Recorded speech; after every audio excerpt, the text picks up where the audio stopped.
Hello. चलिए आज हम क्लास 12th का चैप्टर 7 का है ना डार्विनवाद के बारे में चर्चा करते हैं। डार्विनवाद आखिर होता क्या है, डार्विनवाद क्या है। इससे पहले लामार्कवाद के बारे में बताए थे, अब आपको जानना है डार्विनवाद। डार्विनवाद के बारे में जानना है, डार्विनवाद क्या है। दोनों इंपॉर्टेंट है, लामार्कवाद और डार्विनवाद में अंतर पूछता है, ठीक है।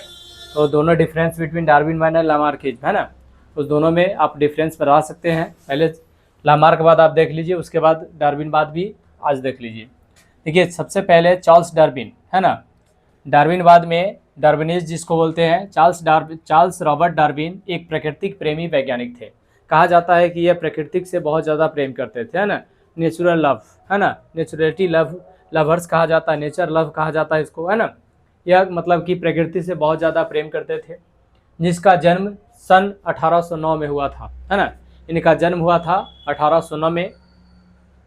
वे एक चिकित्सक थे, मतलब एक डॉक्टर भी थे। अगर कहा जाता है कि वे क्या थे, एक डॉक्टर भी थे। परंतु बाद में उन्होंने कैम्ब्रिज विश्वविद्यालय से स्नातक परीक्षा किया, है ना। मतलब कि बाद में डॉक्टरी के बाद उन्होंने एक कैम्ब्रिज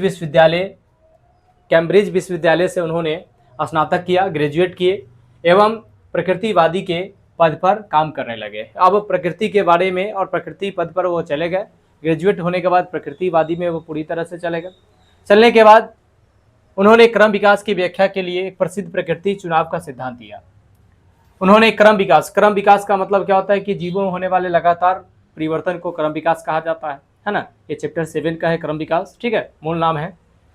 तो क्रम विकास किसको कहते हैं, जिससे हम लगातार जीवों में वृद्धि और विकास परिवर्तन होता है, उसको हम क्रम विकास कहते हैं। तो उन्होंने क्रम विकास की व्याख्या के लिए एक प्रसिद्ध प्रकृति का चुनाव दिया, जिसे डार्विनवाद के नाम से जाना जाता है, जिसे आज हम डार्विनवाद के नाम से जानते हैं, है ना। इन्होंने एक चुनाव को दिया जिसे हम आज डार्विनवाद के नाम से जानते हैं। सन 1831 में डार्विन को HMS बीगल नामक जहाज पर संसार की यात्रा करने का अवसर प्राप्त हुआ। उन्हें जो है कि कहा जाता है कि 1831 में डार्विन को HMS बीगल नामक जहाज है, उस जहाज पर मतलब कि संसार की यात्रा करने का अवसर प्राप्त हुआ।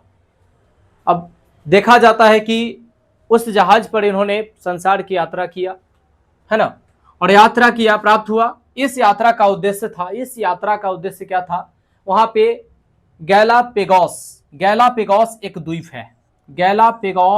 द्वीप है, समूह का सर्वेक्षण किया। वहां पे गए और गैलापेगोस द्वीप पर वहां पे समूह का सर्वेक्षण किए। सर्वेक्षण करने के बाद वहां पाए जाने वाले प्राणियों का अध्ययन करना था।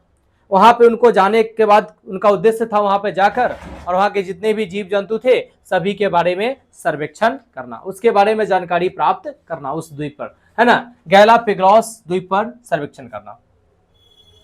यह द्वीप कभी दक्षिणी अमेरिका का हिस्सा हुआ करता था।